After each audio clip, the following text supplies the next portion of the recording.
আসন্ন লোকসভা নির্বাচনে প্রথম দফার বিজ্ঞপ্তি জারি করল নির্বাচন কমিশন। আর প্রথম দফার এই ভোট গ্রহণ হবে আগামী 19 এপ্রিল বুধবার।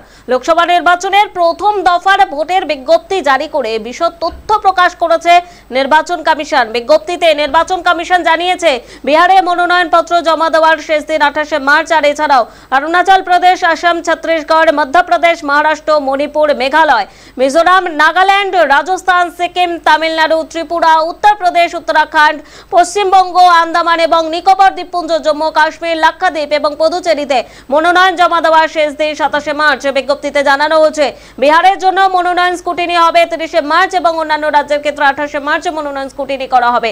নির্বাচন কমিশনের বিজ্ঞপ্তি অনুসারে 2 এপ্রিল বিহারের জন্য প্রার্থী পদ প্রত্যাহারের শেষ তারিখ এবং অরুণাচল প্রদেশ, আসাম, ছত্তিশগড়, মধ্যপ্রদেশ, মহারাষ্ট্র, মণিপুর, মেঘালয়, মিজোরাম, নাগাল্যান্ড, রাজস্থান, সিকিম, তামিলনাড়ু, ত্রিপুরা, উত্তরপ্রদেশ, উত্তরাখণ্ড, পশ্চিমবঙ্গ, আন্দামান এবং নিকোবর দ্বীপপুঞ্জ, জম্মু কাশ্মীর, লাক্ষাদ্বীপ এবং পুদুচেরিতে প্রার্থী পদ প্রত্যাহারের শেষ দিন 30 মার্চ।